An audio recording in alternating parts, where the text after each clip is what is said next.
stretch the fabric and help it fly. Next, she cuts more pieces of fabric, this time in a different color. This kite has 8 fabric parts that fit together like a puzzle to create a 2.5-meter wingspan. The kite's left and right sides are mirror images, so there are only 4 different shapes to cut. They range in length from 25 centimeters to 1.2 meters. From start to finish, it takes one worker about 2 hours to make this model called the Dragonfly.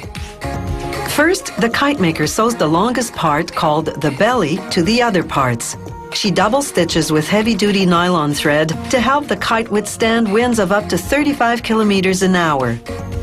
She makes tiny incisions along the belly's curved edge so she can fold it and sew in what's called tension line. Tension line is a type of nylon cord she'll sew into all the seams of the kite's lower sections. It'll give the kite some structure and help keep it rigid while airborne. The kite maker secures each line with a knot, which can later be loosened or tightened to adjust the kite's overall tension. The kite maker uses straps made of very durable yet flexible plastic to line the middle and the edges of the wings.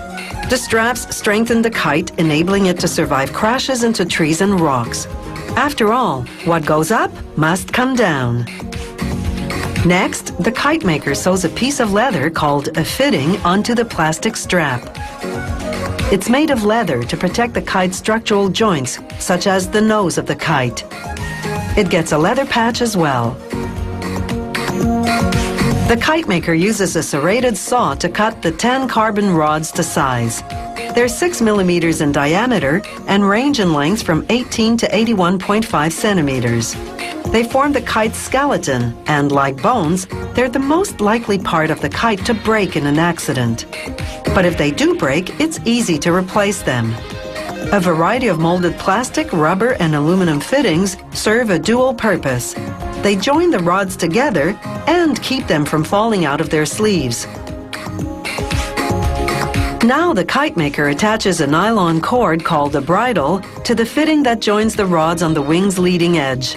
The bridle is the kite's rudder, steering the kite to the left or right. The bridle comes off easily if you need to replace the rods. The kite maker now attaches tension lines to 2 plastic components called arrows. They're located at the kite's wingtips. She ties elastic bungee cords through the arrows to hold the tension lines in place. This makes all the fabric parts taut enough to fly. Next, she attaches the bridle to the center rod, the spine of the kite. She inserts the rod into its protective leather pouch at the nose. She inserts other rods into both sides of the wing.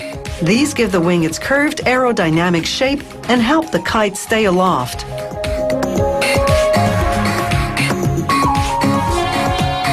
Finally, additional rods under the wing provide more structure and support. These rods spread the kite and help keep it open. In the mood for a sky-high experience? For $250, you can buy a handmade model like this one and go fly a kite.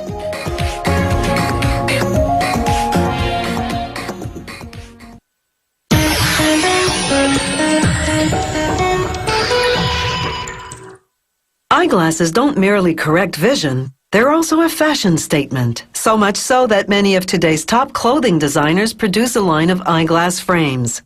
Whether you prefer plastic frames or metal ones, they come in so many different colors, sizes, and shapes that you're guaranteed to find a pair that suits you. Metal frames come in a multitude of shapes, from ordinary to extraordinary. It all starts with a computerized system called a 3-axis eye winding machine. A set of rollers pulls metal wire from a big spool. Then, with software-driven precision, the machine bends the wire into the shape of the frame, then cuts the end free. The lenses will fit into pre-cut grooves on the inside. A small part called the insert connects the 2 ends of the eye frame, holding them closed around the lens. To attach the insert, they put it in a clamp, then position the eye frame just above it. They apply a cleaning agent called flux, then filler wire. An electric current heats the wire, metal frame, and insert until they all melt and fuse together. Now they do the same to what's called the screw hinge, the piece that attaches the arm to the I-frame. Again, electrically generated heat fuses the hinge to the insert. This process, similar to soldering, is called brazing. Now for the bridge, the piece over the nose that joins the two I-frames. A small press bends a piece of metal into the shape of the bridge. Then a worker aligns it with the I-frames in an assembly jig. This ensures the frames are perfectly straight.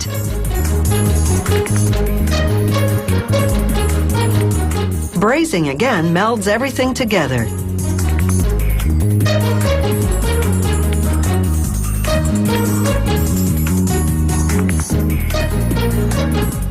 Next comes the piece above the bridge called the brow bar. An automated machine cuts metal wire to pieces the right length, then carves grooves on the ends to enable the brow bar to fit snugly onto the top of the frames. It then bends each piece to the right shape.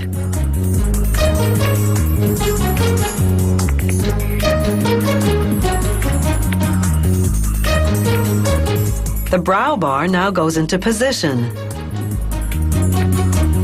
A little flux to remove any dust or dirt that might prevent the metal from fusing properly. Then they braze the brow bar to the frame.